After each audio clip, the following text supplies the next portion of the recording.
ang mga nilikha ng Diyos, kung titingnan po niya, puno, nilikhain ng Diyos ang mga langgam, nilikha ng Diyos ang iba't ibang klase ng hayop. Mapapansin ninyo, mga kapatid, sa lahat ng nilalang ng Diyos, ay mapapansin natin na ang Diyos ay nagre-reflect yung kanyang wisdom doon. Maaaring sabihin mo, bakit nilikha ng Diyos gano'n? Ang elepante, sobrang haba ng muso, tapos yun namang langgam, ulo lang ang malaki, ang liit. Iba mga gano'n. Pero kung isang lalaki na kino-question niya yung mga nilikha ng Diyos, para bang ang dating ay si Lord ay hindi siya marunong sa kanyang paglikha. Eh, sabi ng Bible, He founded the world by His wisdom. And He established the earth by His understanding.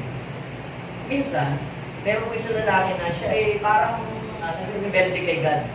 Kasi napaka-unfair ng buhay, bakit may mga mayayaman, bakit hindi lahat ginawa ng Diyos ng mayaman, bakit may mga mahirap pa, gano'n. Habang kung siya ay naglalakad sa field. Katulad nito, Lord. Itong puno ng duhat, laki-laki. Ang liit naman ng bunga. Tapos, pagtingin niya doon sa may gilid, ito namang kalabasa. Ang liit-liit ng puno, ang laki-laki ng bunga niya. Tapos, ito pa naka sa lupa. Sinasabi niya na ang Lord ay parang hindi siya marunong sa kanyang paglikha. So, dahil po siya ay napagod sa paglalakad, siya po ay nakatulog doon sa ilalim ng duhat. Sa ilalim ng puno ng duhat na maraming bunga. At habang po siya ay natutulog ng mahimbing, biglang may dumapong ibon at tinukay yung mga bunga at nalaglag yung bunga sa kanyang ulo. Tuk, tuk, tuk, tuk. Bigla siya nagising. At napasabi siya, napapraise the Lord pa. Ang galing-galing mo talaga, Lord. Ang runong-runong mo, Lord, at ang tali-talino mo. Kung nagkataon na kasi pinalaki ng kalabasa ang bunga ng duhat, baka patay na ako ngayon. Kaya, alam niyo mga kapatid, ang Diyos ay hindi nagkamali ng kanyang paglalagay ng mga spare parts sa katawan natin na bakit ang ilong mo dyan nakalagay. Hindi dito sa paa inilagay ng ilong, ba't dito pa? Ba't ang mata dito, ba't hindi doon? Kaya si Lord ay marunong. Sabihin mo sa iyong katabi, matalino si Lord sa kanyang pagkakalikha sa iyo. So, ano mang itsura ngayon, ikaw ay nilikha ng Diyos na mayroong katalinuhan. Amen? At may purpose ang Diyos kung bakit ka nilikhang ganyan. Sabihin mo sa iyong katabi, may purpose si Lord kung bakit ka niya nilikhang ganyan. Matalino ang Diyos sa kanyang pagka-design sa itsura mong yan. Amen? Kaya sabihin mo kung anong itsura mo ngayon, tanggapin mo yan. Amen? At mag-move on ka. Meron nga isang lalaki, sabi niya, Lord, unfair ka. Bakit yung mga kapatid ko ang tatangos ng ilong samantalang ako nag-worship? Parang nag-worship kasi nakadapa. Yan ang kanya lagi, parang pagdaramdam kay Lord na, Lord, ba't naman gano'n? Unfair ka. Sana pinatangos mo rin ang ilong ko. Kagaya nila. Isang araw, siya po ay naglalakad po sa hagdanan. Siguro, siya ay masamang-masama ang loob sa Diyos. Kaya pagbaba niya sa hagdanan, bigla pong napatapilok siya. Tapos, po siya sa simento. Bumagsak sa floor. Ito ang mukha. Ang unang-una niyang hingi po ay ang kanyang ilong. At sabi niya, praise the Lord. Napakatalino mo nga talaga, Lord, ang pagkalikha sa akin. Kung nagkataon na matangos ang ilong ko, ang Panginoon, basag na sa ito. Pero dahil ako'y hindi matangos ang ilong, walang gasgas. So, kaya may purpose lahat sila. Sabihin mo sa iyong katabi, matalino si Lord sa pagkalikha niya. Okay, so are you ready now? Pinasaya ko lang kayo para masaya kayong makikinig ngayon ng salita ng Diyos. Ang pamagat naman po ng message na akin pong ibabahagi sa bawat sa atin ay the wisdom of angel. Sino dito ang gustong magkaroon ng wisdom kagaya ng angel? Grabe, sabihin mo sa iyong katabi, magiging parang kang angel. Sabihin mo nga sa iyong katabi, magiging kang parang angel sa buhay ko. Pag meron ka wisdom of angel. Okay? 2 Samuel chapter 14, verse 17 hanggang 20. Ang desisyon ninyo ang makapagbibigay sa amin ng kapayapaan. Tulad kayo ng isang anghel ng Diyos na nakakaalam kung ano ang masama at mabuti. Lagi sana kayong samahan ng Panginoon na inyong Diyos. Sinabi ng hari sa babae, may tatanong ako sa iyo at gusto kong sagutin mo ako ng totoo. Sumagot ang babae, sige po, mahal na hari. Nagtanong ang hari, si Joab ba ang nagturo nito sa iyo? Sumagot ang babae, hindi ko po kayang magsinungaling sa inyo, mahal na hari. Si Joab nga po ang nag-utos sa aking gawin ito at siya rin ang nagturo sa akin kung ano ang mga dapat kong sabihin. Verse 20, ginawa po niya ito upang ipaalala sa inyo ang katayuan ng inyong anak.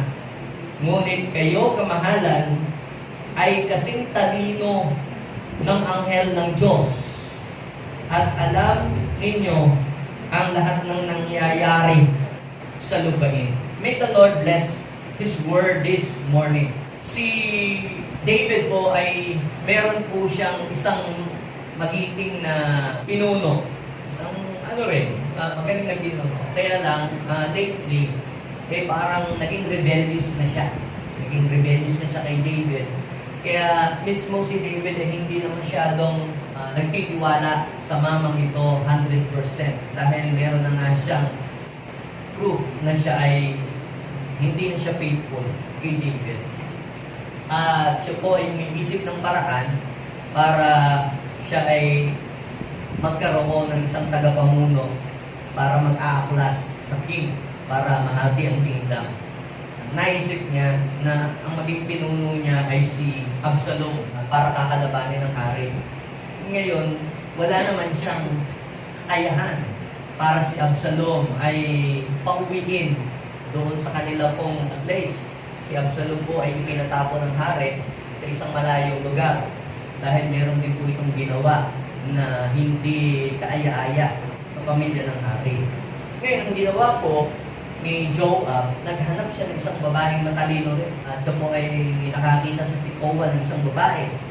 At nagkatha siya ng story para ang hari ay kunin ang kanyang pasya sa pamamagitan po ng kanyang mga salita na bibigkasin. So, ang kanila pong naging usapan, magpapanggap siya na balo. Tapos yung pong kanyang anak ay nag-away. Tapos nagpatayan. Tapos ngayon, ang ginawa ng kanyang kamag-anak, kukunin din yung anak na buhay pa at papatayin din. Kaya sabi niya, paano yan? Wala nang matitira sa akin. So, ganun nga, sinabi niya sa hari. Pagpunta niya sa hari, sinabi niya na gano'n, na yung kanyang anak na dalawa ay nag-away at pinatay yung isa. Tapos, nung mamatay, dumating naman yung kanyang mga kamag-anak para patayin din. Kung ganun po, mahal na hari, wala nang matitira sa akin. Kaya sabi ng hari, siya, umuwi ka na at susolusyonan mo na yan. Ako nang bahala sa iyong problema. Tapos, ngayon, ginamit niya yung word na, bakit naman po, mahal na hari, yung kung inyong anak na si Absalom, matagal nang wala dito, ay hindi nyo ba pinauuwi? Siya, paano ngayon yan? Yung inyong sinabi, dapat ninyong pangatawanan, kung hindi ito ay paparusahan ng Diyos. Sabi ng hari, sandali, may tatanong ako sa'yo. Mukhang yung mga litanya mo, mukhang yung mga words na lumalabas sa bibig mo, may pinaghuhugutan ka. Mamin ka, magkapat ka, na-discern ng hari na yung mga words na pinakakawalan niya, hindi kanya.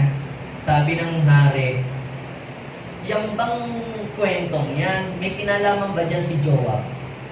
Ayun, napatunayan ng hari na totoo nga, na-discern niya na yung word na yon ay hindi sa kanya galing, kundi galing kay Joab. Matalino si David. Actually, siya nga po ang nag-compose ng ganing story para magsinungaling ako sa inyo. Kita nyo, ang taong matalino ay nadidiscern niya kung ang isang tao na nagsasalita ay nagsisinungaling o nagsasabi ng totoo. If you have a wisdom of angel, you can discern kung yung tao bagang yon ay totoo. Ba, alam niyo yung mga taong nangungutang, yung mga nambubudol, ako, nagpapaawa yun, nagdradrama pa yun. Ngayon, kung ikaw masyado kang mahilig manood ng mga drama, teleserye sa Rama, madali kang madidisig. Okay? Pero kung ikaw ay nag-aaral ang salita ng Diyos, madidiscern mo kung isang tao talaga ay totoo na namumroblema o ikaw ay niloloko lang talaga.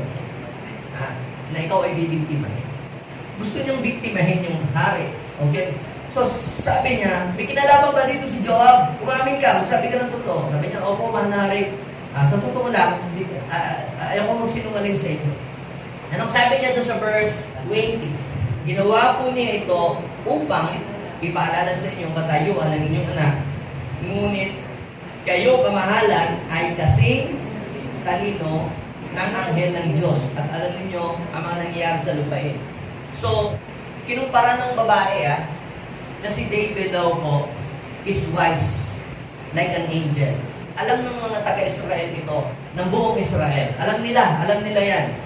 Kaya nga si Joab, hindi siya humarap ng harapan sa hari. Gumamit siya ng dami para lang makuha yung decision ng hari para mapauwi si Absalom. Sapagkat alam ng Israel that David possessed the wisdom of angel. Tingnan niyo, 2 Samuel 14 verse 17. For my Lord, the King, is like an angel of God. Tingnan niyo, ito pala ang tingin nila kay David. For my Lord, the King, is like an angel of God in discerning good and evil. May the Lord your God be with you. So if you have the wisdom of angel, you have the ability to discern what is good and what is evil. Yung hindi nakakaalam kung ano ang mabuti para sa kanya at masama para sa kanya, akala niya mabuti pa rin yung masama, kaya ginagawa niya, at tingin niya mabuti, kailangan mo ng wisdom of angel para ma-distinguish mo kung ano yung makakabuti para sa iyo at makakasama para sa iyo. Minsan, hindi natin nakikita yung mga bagay na makakasama para sa atin later on. Yan ba sabi, may daan na matuwid sa paningin ng tao pero ang dulo pa na nito ay kapahamakan. If you have the wisdom of angel, nag-operate ito sa iyo, malalaman mo kung ano ang mabuti, ano ang makakasama para sa iyo, at iiwasan mo yung kung ano yung masama, at gagawin mo kung ano yung mabuti na makakabuti para sa buhay mo. So, 2 Samuel chapter 14 verse 20. Sabi niya doon, my Lord has wisdom like that an angel of God. Yun ang kanilang pagtingin kay David. Meron daw siyang wisdom like an angel of God.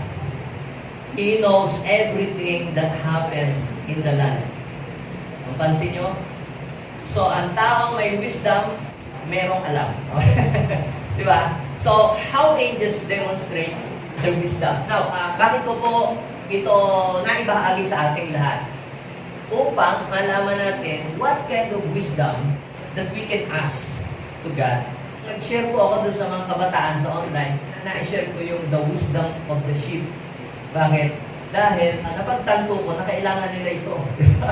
Ang mga kabataan, kinakailangan makinig sa kanilang mga magulang. At para sila'y matutong makinig, kailangan nila ng wisdom of the sheep. Ability to hear. Diba?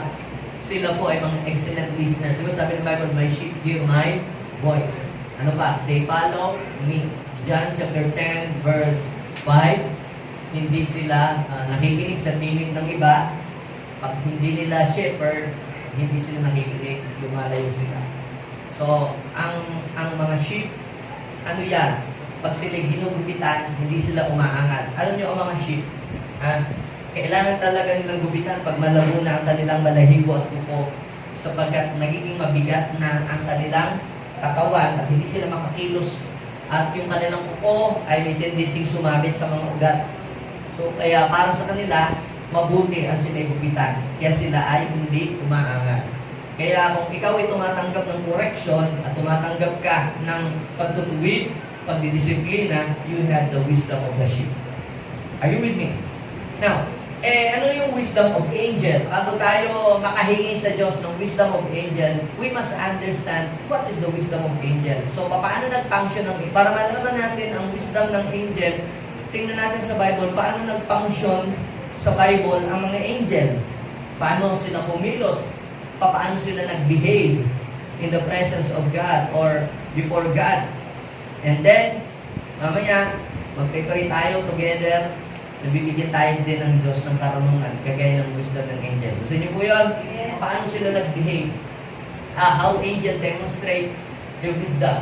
Number one, ang mga angel, nakita ko dito sa pinag-aaral natin, binasa natin, they really know what's going on. Basahin niyo po ang 2 Samuel chapter 14 verse 20. My Lord has the wisdom like that an angel. He knows everything that happens in the land. He knows everything. Ibig sabihin, they really know what's going on. Alam nila ang nangyayari sa kanilang paligid. O, sino dito yung walang alam sa nangyayari? If you're innocent on what is going on to our country, if you're ignorant on what is happening today, today in our nation, in our country, you can pray hard for your country. Kung hindi mo alam ang nangyayari sa ministry, hindi mo na alam kung ano ang nangyayari sa iyong pamilya, you can become the best parent or father to your children, or you can become the best mother to your children. If you do not know what is really going on. May mga pasaway na anak na ano po sila, yung bang sinasamantala nila ang pagiging inosente o pagiging ignorant ng kanilang mga parents dahil ang kanilang mga magulang ay kulang sa napag-aralan dahil mahirap nga lang sila. Kaya sinasamantala nila yung pagiging ignorant ng kanilang mga parents para sila'y makakuha ng pera sa kanilang mga magulang. Yung iba kunyari, isasabihin sa magulang, Mami, kami may project, kailangan namin ng ganito, kung 10 dito. Yung pala'y pang date lamang. Kinakasangkapan, may project. If you do not really know what is going on, di ikaw may mabubudol. Alam niyo po yung talagang aktual na pangbubudol ng mga tao. Yun pinractice yun sa kanilang mga magulang. At nung sanay na silang ibudol ang kanilang magulang, nung wala nang hindi na nila mabudol, iba naman. Meron nga pong isang ina, hindi ko alam po kung sumulat nun ay nanay niya o tatay niya. Nagpadala ng text message sa kanyang anak. Sabi niya, Anak, nagpadala na nga pala ako sa Palawan ng 50,000 para maibayad mo sa iyong tuition fee. Ang mahal pa ng iyong kursong Mobile Legend. Napakamahal pa lang yan. At saka, kasama natin doon sa 50,000 yung pambili ng iyong project, na iPhone 14. Kumuha ka na rin diyan. Yung, di ba, sabi mo, may field trip kayo sa, Mall of Asia. At saka, kamusta pala yung project ninyo na sinasabi mo sa akin noon na bibilhin mong Sunbig Light? Napailaw na ba ninyo yung Sunbig Light? Kapag ikaw ay parents na walang alam sa kung anong nagaganap sa mundong ito, hindi ka techy, walang alam sa mga Facebook, baka mamaya hihingi sa iyo yung anak, Mami, kailangan daw ho namin bumili ng libro. Anong libro? Yun daw yung Facebook. Pero kung nag-ooperate sa iyo ang wisdom of angel, you know everything. Alam mo kung anong nangyayari sa panahon. Alam mo kung ayun nagaganap. Hindi ka maloloko. Diba? Sabihin mo sa iyong katabi, hindi ka maiisahan. Diba? May mga magulang, akala nila, ang kanila pong anak ay nag-aaral sa school. Ito, true to life story. Umaalis ng umaga, yung uso pa yung computer noong araw. Umaalis ng umaga, naka-uniforme. Bihis na bihis. hihingi ng baon, ibibigyan ng magulang, bis-bis, pag uuwi, tapos kinabukasan na naman. Yung pala, hindi po pa ini-expect ng magulang, nag-graduate, hindi pa nag-graduate. Yung pala, pag aalis ng umaga, tatambay sa computeran. It seems, parents did not know what is happening. Hindi na alam kung ano ang nangyayari. Kaya mga magulang, dapat mag-operate sa atin ang wisdom of angel. Ay, may iba, para payagan, ay, mami, meron daw po kami practice at church. Di mo siya, sige, punta mo, ano daw oras. Hanggang hapon daw po kami magpa-practice. Yung pala naman ay maglalakwat siya lamang, wala pala talagang practice. Ngayon, paano nag-o-operate ang wisdom of angel? Sandali, sino bang inyong chairman? Sino bang yung leader? Matawagan nga, si Pastor Apple. Meron ba ito? Wala na tanong ngayon. Di booking. So, kaya sabihin mo sa iyong katabi, now it's the time to ask God to give us the wisdom of angel. Ano daw ang wisdom ng angel? My Lord has wisdom like that an angel. He knows everything that happens. Kung halimbawa, ikaw ay parents, papayagan mo ba ang iyong anak, silang dalawa doon sa kwarto? Ay, hindi, pastor, sila nagpe-pray, tsaka nagre-review, tsaka nagpa-practice na ng kanta. Oh, come on. Di ba? If you have the wisdom of angel, you know what is happening. Alam mo kung ano ang nagaganap at alam mo ang nangyayari. Kaya maiiwasan ang anumang aksidente o disgrasya kapag nag-operate sa atin ang wisdom of angel. Nagpapaalam pa lang sa iyo, discern mo kung yun talagay sa school ang punta o maglalakwat sa laan. Hihingi pa lang ng baon, discern mo na agad. Discern mo na agad kung yun ba talagay gagamitin sa project o gagamitin sa pang-bisyo. Kaya dinideklara ko sa mga parents ngayon, mag-operate ang wisdom of angel. Sabi ng mga anak ko, tapos tayo ngayon. Hindi tayo makakalusot. Yes, dahil marami pong magulang po kawawa po sila. Nalala yung nandiyan po kami sa Herrero. May computeran din kami dati doon. May mga alam mo yung mga estudyante pala, ang style pala po nila dito, pagka po may eksaman, at ang babayaran po nila sa school ay 3,000.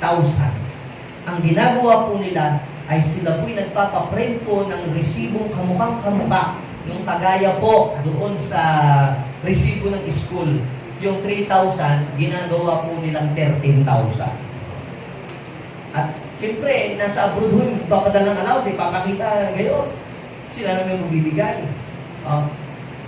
Kung titingnan ninyo po, matalino yung estudyante. Yes, matalino, pero ang tawag po doon sa wisdom na yun ay demonic wisdom. Yung pong pangluloko, pangbubudol, para ang isang tao ay makuha ng pera o makuha mo ang iyong gusto, ang tawag po doon mga kapatid ay demonic wisdom. So, hindi po demonic wisdom ang dapat mag-operate sa atin. Ang mag-operate sa atin dapat yung godly wisdom. Yung wisdom coming from the Lord. If you have a wisdom, like the wisdom of angel, you have a divine wisdom, malalaman mo kung anong magaganap. Hindi nyo ba napapansin paano nag-ooperate yung wisdom of angel? Siguro minsan, napapansin ninyo, bakit gano'n? Paano nalaman ng pastor ang aking buhay? Sinabi mo ba kay pastor ang pinagdadaanan? Bakit parang ako yung kanyang ipinipreach pa mula umpisa ako ang kanyang pinapatamaan. Actually, wala akong alam sa mga kalagayan yung buhay. Nagkataon lang, sa panahong yun, maaaring nag-operate yung wisdom of angel, kaya nalaman ko anong mga sitwasyon ninyo. Pero actually, wala talaga akong nalalaman pa tungkol doon. Ibig sabihin, you can only become a good preacher, a good teacher, a good counselor, kapag ka ikaw ay nag-provide ng message na in-line sa kanilang situation. Ikaw ay magiging mahusay lamang na doktor kapag ikaw ay nakapag-offer ng medicine na tugma doon sa kanyang sitwasyon o doon sa kanyang sakit. Imagine mo, masakit ang tiyan. O sige, bili ka ng di ba? Parang mali, di ba? So, para malaman mo what's going on to her or to him, tatanungin mo, i-interviewin mo. Diba? Yung mga magulang, para mag-operate sa inyo yon, ganong wisdom, tanungin mo, kumusta ka na? Kumusta yung pag-aaral? Ano? Hindi ibig sabihin na laging nasa kwarto ang iyong anak, iisipin mo, siguro nagpe-pray yun, nagpo-quiet time, nagdi-devotion. Yung pala, iba na ang kausap. Ha? Ano ang gagawin mo? Pwede ka kausapin mo. Ha? Sabi ng Bible, my Lord has the wisdom like an angel. He knows everything that happens. Kailangan malaman mo. Sino ditong alam ang nagaganap sa kanyang anak? O kung ikaw naman ay negosyante, sino ditong alam ang nagaganap sa kanyang business? Yung pala kinukupit na ng iyong katiwala, yung iyong kahadiyero, wala ka pang kaalam-alam. Dapat mag-operate sa iyo ang wisdom of angel para malaman mo kung ano ang nagaganap. Kaya, beginning today, itinideklar ako na ang wisdom of angel ay mag-manifest sa atin para yung mga bagay na hindi natin alam ay i-reveal sa atin ng Diyos na malalaman natin. Amen? At ma-expose ang lahat ng bagay na nakatago. Amen? So, sabihin natin sa Panginoon, Lord, give me the wisdom of angels para malaman ko kung ano yung mga bagay na hindi ko alam. Now, kung tayo po ay mayroong wisdom of angel, you will really know what is happening today in our times.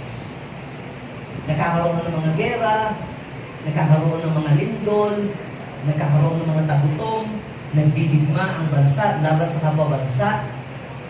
Kapag naririnig mo ang mga balitang yan and you have the wisdom of angel, mababasa mo. You will really know what is going on. Ito na yung sinasabi ng Bible na sa mga huling araw. These signs will happen sa pagbabalik ng Lord. At hindi lang yun, hindi lang pala yun ang wakas. At ipinapangaral sa salita, ang salita ng Diyos sa iba't ibang mga dako. Nangyayari ba lahat yun? Bakit sa church natin, pumahayo ang mga tao, nangangaral, pumunta sa iba't ibang lugar? Kapatid, if you have the wisdom of angel, mababasa mo that this sign is the sign of the end times. At kung may wisdom of angel ka, you will prepare yourself sa pagdadating ng ating Panginoon para hindi ka maging left behind. Amen? Kaya sabihin mo sa iyong katabi, dapat malaman mo na nagaganap sa ating panahon na ito, yan po ay mga sign na malapit ng dumating ang ating Panginoon. Kaya natin ipinabahayag ang salita ng Diyos. Now, pangalawa na demonstration ng wisdom ng angel, they do not simply live their duty. Hindi nila basta-basta iniiwanan ang kanilang trabaho, hindi nila basta-basta iniiwanan ang gawain na inintrust sa kanila ng kanilang master. Meron ba kayong anak na pinagbabantay nyo lamang ng sinaing, nasunod na yung sinaing, biglang naging kape na, hindi na iniwanan, balay, nag-cellphone na lang nag-cellphone. Pinababantayan mo yung tindahan, nabuhat na yung iyong bigas, walang alam-alam, nakikipagkwentuhan na doon sa kapitbahay. So, ang mga angel po ay hindi gano'n. Kapag sila ay binigyan ng tungkulin, hindi nila ito pinababayaan. At hindi sila umaalis nang walang karelyebo doon sa bago sila umalis. Hindi na basta iniiwanan. Now, sa Bible, kung babasahin niyo po yung Book of Daniel, chapter 10, beginning verse 12, 13, 14, nung nagpa-fasting si Daniel, after 21 days, nagkaroon ng delay sa kanyang answered prayer. So, 21 days pa siyang naghintay bago dumating yung answered prayer. Ngayon, sabi ng angel, nung nag-start ka pala na mag-pray, actually, tinugod ka na ni Lord Kaya lang, na-delay ako dahil naharang ako sa kingdom of Persia. Nakapag-battle muna ako doon ng 21 days. Ayaw kong iwanan yung gera. Sabi, wala akong makatulong. Buti na lang, pumunta doon si Angel Michael, then tsaka ako umalis. Hindi ko maiwanan ang battle kasi walang magbabantay. So, nung dumating si Michael, Angel, tsaka ako umalis. Iniwan ko siya doon.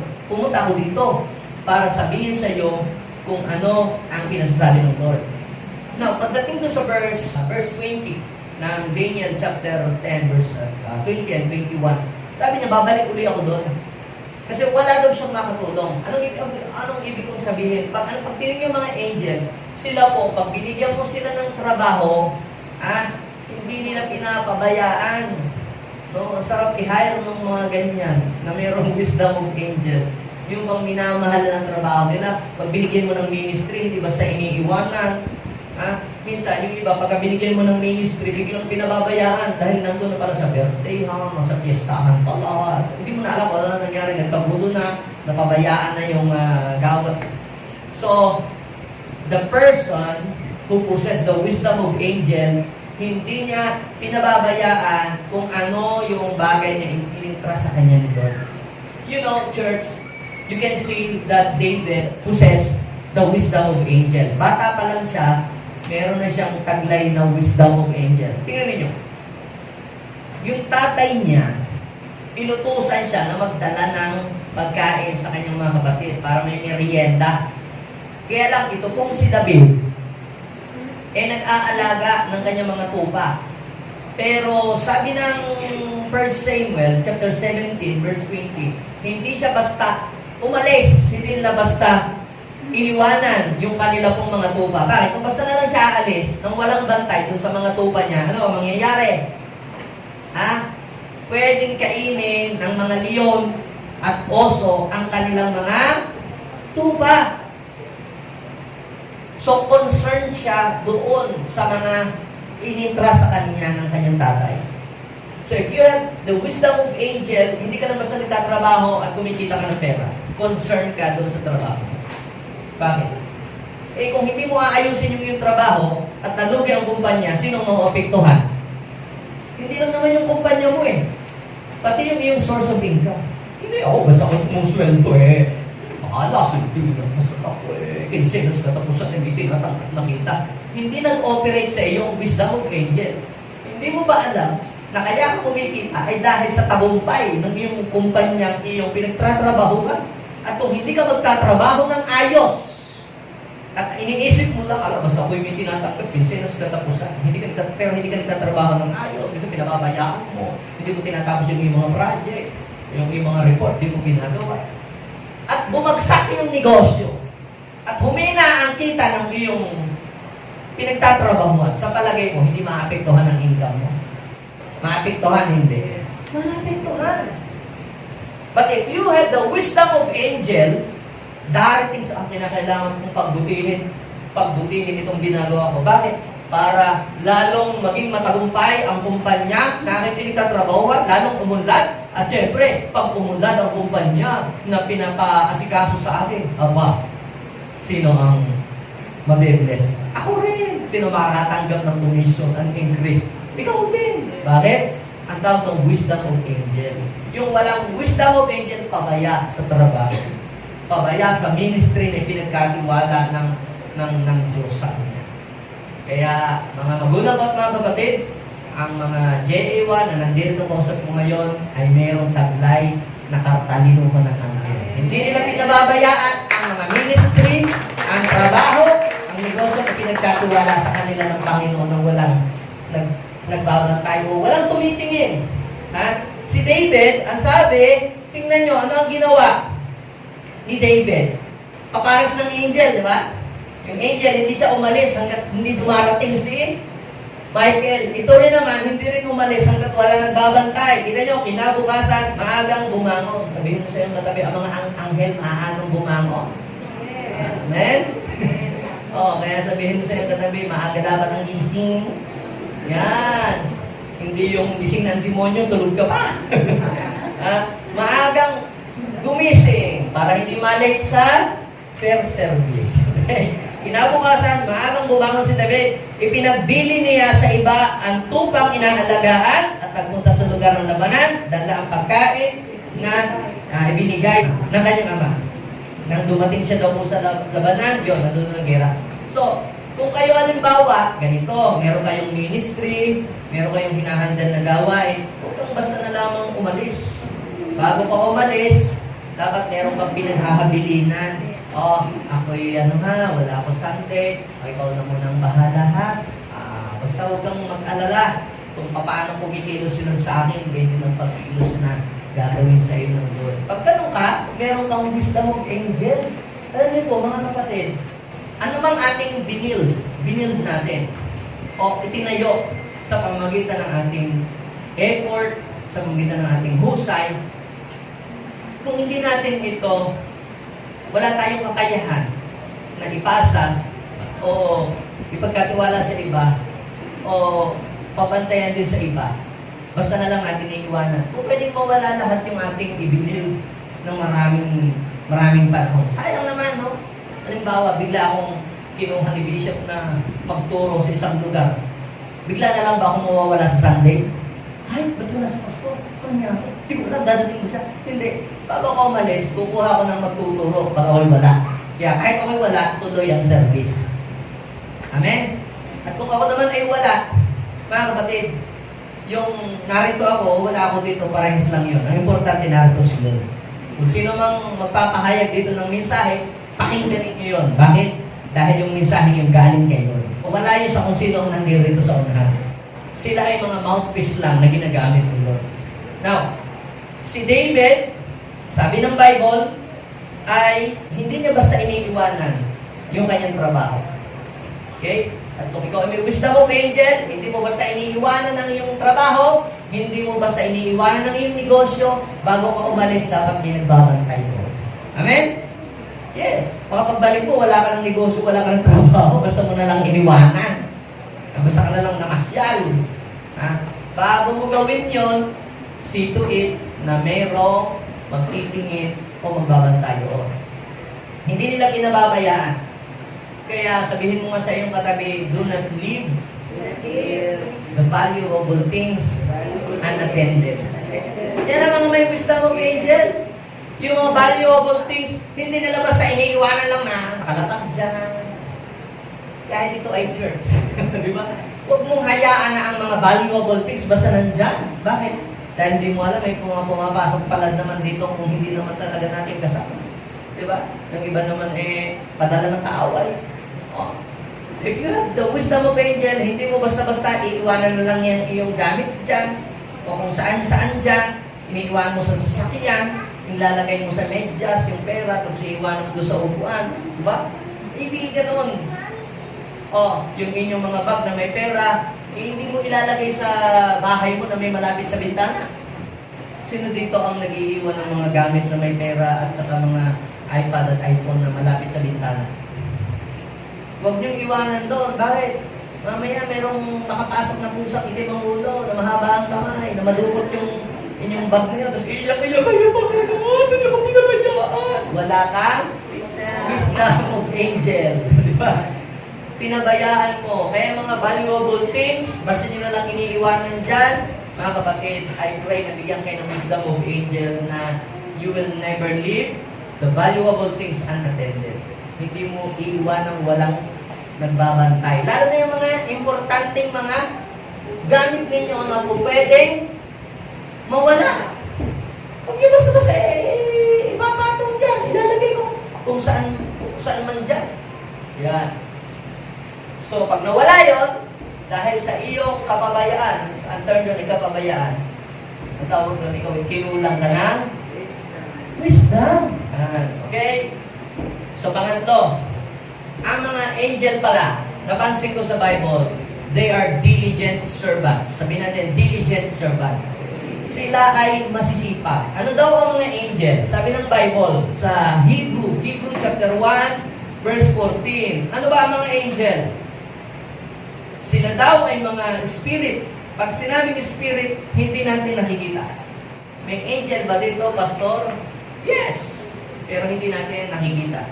Actually, bawat isa sa atin ay meron po tayong kanya-kanyang mga angel na nagbabantay sa atin. Nung tayo ay mag-born again, tanggapin natin si Jesus as our Lord and personal Savior.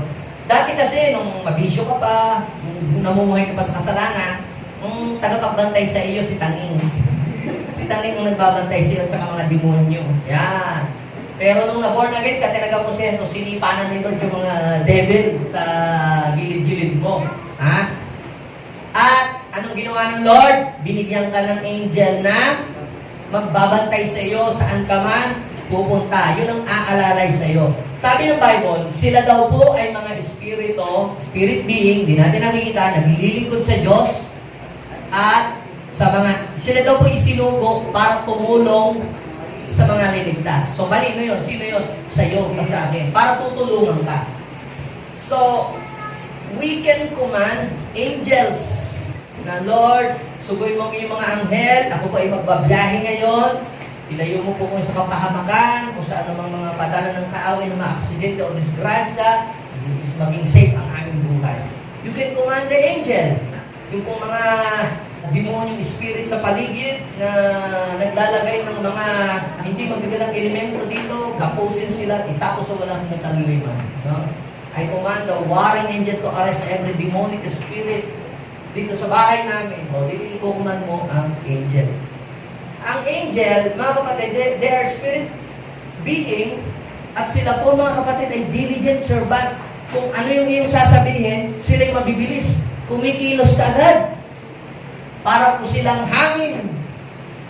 Wala pong angel na taman. Sabihin ko sa'yo kanabi, walang anghel na taman. Kaya kung ikaw ay merong wisdom of angel, ikaw ay masipag. Amen? Masipag ka sa trabaho mo, masipag ka sa pagsiserve kay Lord, masipag ka sa gawain para sa Panginoon.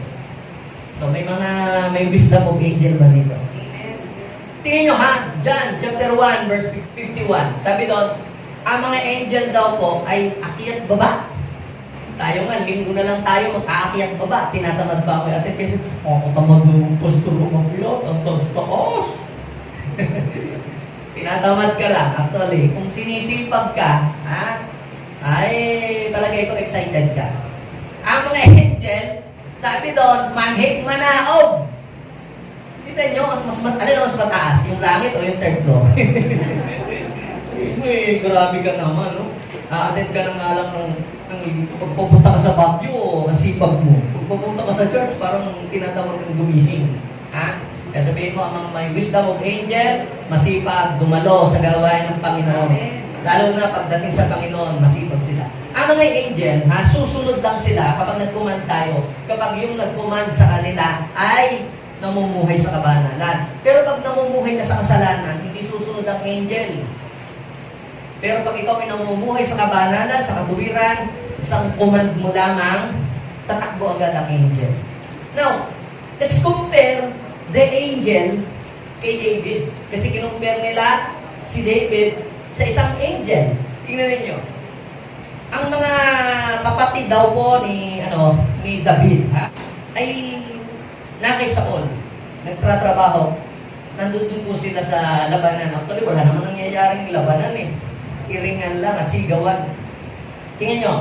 1 Samuel 17:13 verse 15. Basahin natin. Sina Eliab, Abinadab, at Sama, ang tatlong pinakamatatanda niyang anak, ito yung anak ni Jesse, ay kasama ni Saul sa labanan. Habang sila ay kasama ni Saul, tingnan nyo, ang bunso naman si David. Anong ginagawa ng bunso si David? Ay pabalik-balik. Ang angel, ano ang angel? Akyat, baba, punta sa langit, punta dito, para i-deliver yung pangailangan niya. Si David naman daw, ang ginagawa niya, pabalik-balik siya, pupunta siya kay Saul, tutugtog siya paghapon, tapos babalik siya para alagaan ang mga tupa nila, papakainin. Tapos sa umaga, pupunta na naman kay Saul, tutugtugan na naman sa Saul. Tapos pagkatugtog, babalik uli, papakainin niya uli. Ay kung si David ay taman, hindi niya magagawa yun. Kayo lang, paglagan ako. At saka alam niyo po mga kapatid, pag pala ikaw ay diligent, ang opportunity, promotion, and blessing ay bukas para sa iyo. Ilan na magkakapatid sina David? Sila po ay walong magkakapatid. Pinapunta ng Panginoon si Samuel sa bahay ni Jesse para i-anoint ang kanyang isang anak na paghahari, tinawag ang lahat ng anak. Alam mo, lahat ng anak niya naman laki, nasa bahay lang. Nagsisilpon. Nagsisilpon na ba no? Wala pa na. Nasa bahay lang. Nasa bahay lang sila. Imagine ninyo, yung mga kapatid niya, makalalaking kalabaw, nasa bahay lang. Si David, napaslit, batang-bata, bulso, nasaan? Nandun sa farm. Si David po, mga kapatid, ay laki sa farm. Pero hindi mo baboy ang inalagaan niya. Mga tupa po ang inalagaan. Kaya doon siya natuto, doon siya humusay. At kita nyo, hindi inanoint ng Lord yung mga kapatid niya. Bakit? Mga kapatid, walang ginagawa. Pero, nasaan yung isa mo pang anak? May anak ka ba ba? Ay, nandun sa farm. Eh, hindi. Tawagin mo bago hindi natin umumpisa ng ang seremonya. Papuntahin mo dito. Ay, pagpunta ni David. Amoy araw pa nga eh. Sabi ng Lord, yan! Sige, kumuha ka ng langis. Yan ang i-anoint mo. Yan ang pinili. Alam niyo mga kapatid, ang favor, ang blessing, ang anointing, ang promotion ng Diyos belongs to the diligent servant. Amen? Maaari sa ginagawa, lagi na ako inuutusan ni nanay pagka mamamalingki ako na lang lagi. Samantala mga kuyas na yan, lalaki-laki, hindi ko silang magbuhat. Lagi lang ako pinaghugas ng pinggan. Bakit na lang lagi ako? Huwag kang magreklamo. Nakikita ng Diyos ang iyong kasigipagan. Maaaring wala nakakakita sa ginagawa mo. Masipag ka sa opisina mo, masipag ka sa trabaho, yung mga parang iniisahan ka ng mga kasama mo, ha? Ikaw ang hinahayang linis ng linis, gawa na gawa sila yung mga nakaupo lamang doon. Pero nakikita ng Diyos ang ginagawa mo. Pagdating ng araw, in due time, He will give you a reward sa iyong pagiging. Promotion will come to you. Favor will come to you. Blessing will come to you like David. Yung mga kapatid niya walang ginagawa. Nasa bahay lang. Pero siya, sinong nakakakita sa kanya? Wala. Na meron palang, imagine nyo, nagpa-party. Hindi siya tinawag. Handaan, hindi siya kasali. Maaaring ikaw, parang ikaw ay mukhang kawawa na. Kapi ka, pero kakampi mo si Lord. In due time, siya ang magpo-promote at mag-benefit sa iyo. Like David. Hintayin mo ang promotion nila para sa iyo. So ano ba? They are full of humility. Ang mga angel pala, sila ay humble. Bakit? Kasi dalawa lang naman po yan eh. Kung hindi ka humble, ikaw ay humbug. Ang kabaliktaran nito ay pagmamataas, kayabangan, pagmamalaki. Pero yung humility, inaamin mo sa iyong sarili that apart from God, you can do nothing. Ang humility, kahit ikaw may marami ng alam, will ka pa rin matuto at handang makinig. Kahit yung nagsasalita, mas marami ka pang alam gusto nagsasalita. Di ba? Yung iba naman, bakit ako tuturuan? Hindi papunta pa lamang ako pabalik na. Now, when we are talking, we are just saying what we are already know. But when you listen, you will learn something. Nagsasalita tayo. Patulad ko. Sinasabi ko na kung ano yung aking nalalaman. Pero kung ikaw ay nakikinig ngayon, you are blessed. Kasi malalaman mo, hindi ko ba nalalaman. Kaya mas masarap ang makikinig talaga dahil mas marami tayong makakuha ng karunungan. At yung ikaw ay nakikinig dyan, that is an act of humility. Inaamin mo sa iyong sarili, Lord, kailangan ko pa pong madagdagan. Ha? Yung iba, pag-angat na ang buhay, hindi na lumalapit sa mga mabababang tao. Kinakausap lamang ang mga taong mga kilala. Pagka yung mga mabababang tao ay na makipag-usap, sino yung mga yan? That is pride. Ang mga angel, mga kapatid, alam nila na ang pinakamabilis na paraan para sila ay bumagsak ay sila ay magmataas, magmalaki at agawin nila yung glory ng Diyos. Si Nabucodonosor, siya po'y napakayaman, sikat, pero dahil sa kanyang pagmamalaki, pagmamataas, isang iglap, nawala lahat. Si King Herod, siya din nilang mataas na giyabang. Sa isang iglap, siya po ay inuhod at siya biglang namatay. So, kapag ikaw ay nagmamataas, yan ang pinakamabilis na paraan para ikaw ay bumagsak. Pero ang pinakamabilis na paraan para sa promotion, para sa iyong pag-angat, yung ikaw ay maging humble. Na kahit marami ka na ari-arian o kayamanan, lagi mong sasabihin, lahat ng ito dahil sa Panginoon. That is humility. Kung hindi naman ako magaling at madiskarte sa negosyo, makapapatay ba naman ng bahay dito? Makakabilbaran ka ng maraming masasakyan? Nako, kabahan ka na. Dahil baka isang araw, isang pitik lang ni Lord, wala lahat yun. Pero kahit ikay marami ng ari-arian, may kayaman pinagsagan ng Lord, lagi mong iisipin, Lord, ito ay nangyari lamang dahil sa biyaya mo sa amin. Ibig sabihin, ikaw ay humble servant ni Lord. At pag ikaw ay humble, itataas ka ng Panginoon. Yan ang mga angel. They are full of humility. Tingnan ninyo, ha? Sabi sa Revelation, itong si John the Beloved ay nag-pray. Ngayon, nireveal sa kanya ni Lord yung vision. Sa Revelation 22 verse 8 and 9, dumating po yung angel doon. So, pagkatapos magbigay ng pangitain ng angel, ang ginawa ni John, winorship ba naman niya yung winorship ba naman yung angel? Pero ang sabi ng angel, huwag mo akong sambahin. Ako ay alipin din lang na tulad mo. Ang Diyos ang sambahin mo. Kaya yung mga taong merong wisdom of angel, alam niyan kung sino ang tunay na dapat sambahin at yun ay Diyos lang. Kaya sumasamba sa puno, sumasamba sa kahoy, sumasamba sa bagay, sumasamba sa bato, sa mga anito, wala kang wisdom of angel. Hindi mo naisip na ang mga bagay na yun ay walang hininga at walang buhay. Pero yung sumasamba sa Diyos na buhay na hindi nakikita, na may gawa ng langit at lupa, congratulations, you possess the wisdom of angel. Alam mo mga angel kung sino lamang ang dapat sambahin at paglingkuran. Naalala niyo po ba nung si Jesus, palayasin niya si Satanas doon sa wilderness, biglang dumating ang mga angel at winorship nila si Jesus. Kaya kung ikaw ay nag-worship kay Jesus, congratulations, you have the wisdom of angel. So, panglima, last. They never speak evil words. Ang mga angel, hindi sila nagsasalita ng masasama. Kaya kung pagising mo pa lang sa umaga, putok kutsinta, mga latik-latik. Wala kang wisdom of angel. Ano lang, buhay tulog. Puro mga negative ang sinasabi mo. Wala kang wisdom ng angel. Ang mga angel, alam nila, they know that there is power in our words. Diba? Proverbs 18:21, anong sabi ng Bible? Life and death is in the power of our lips. What you confess, it will manifest. Sabihin mo sa iyong katabi, what you confess, it will manifest.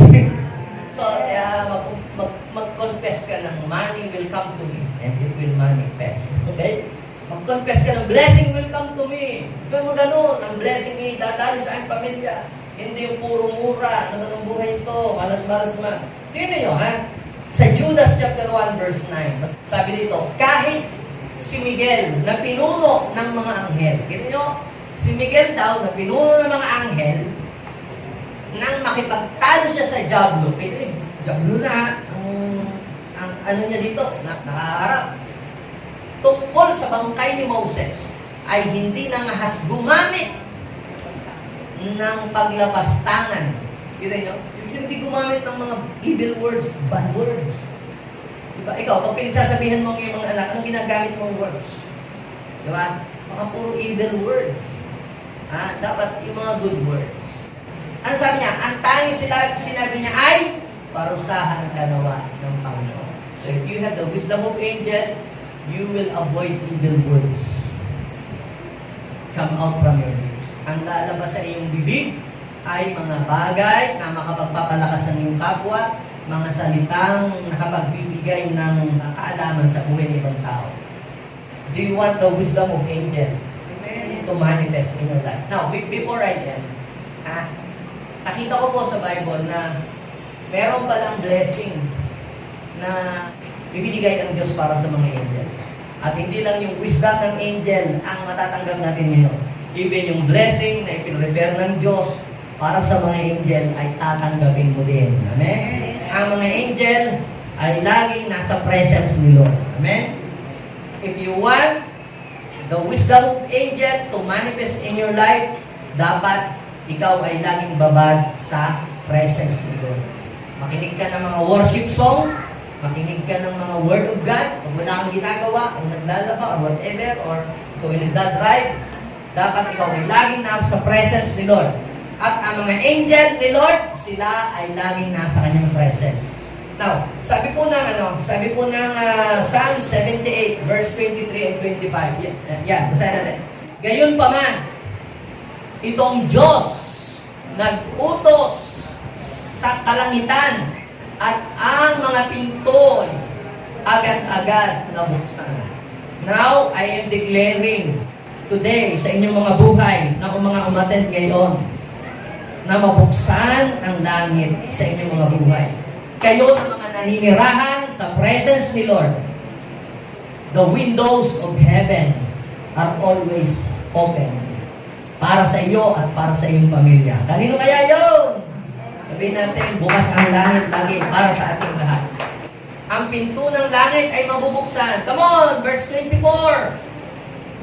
Bunga nito, ang pagkain bumuhos na parang ulan.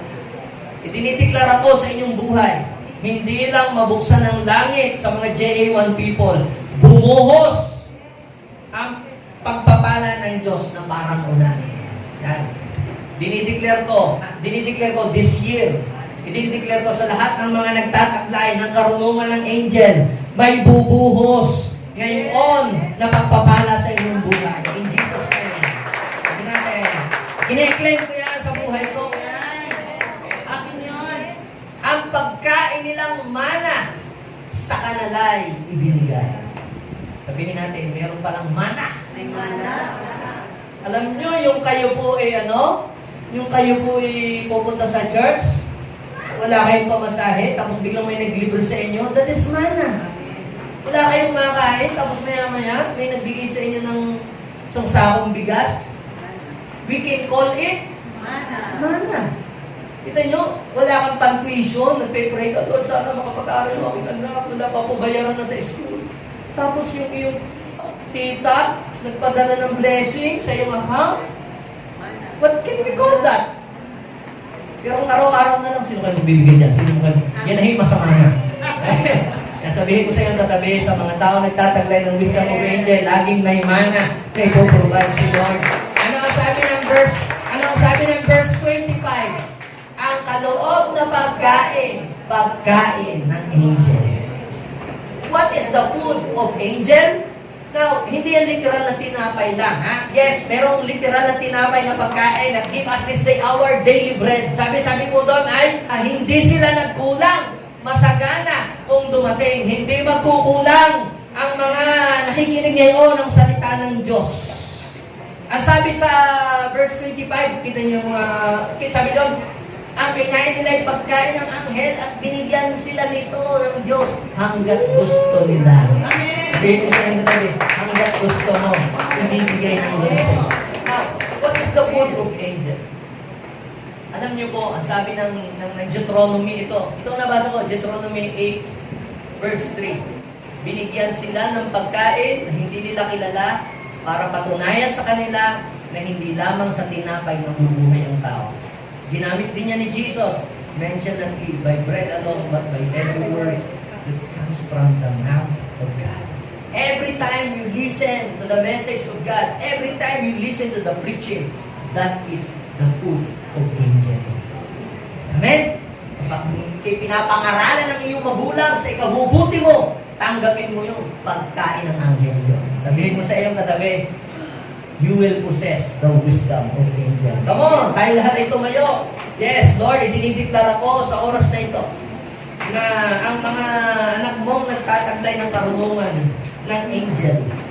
Lord, they will always walk in victory when there is still here.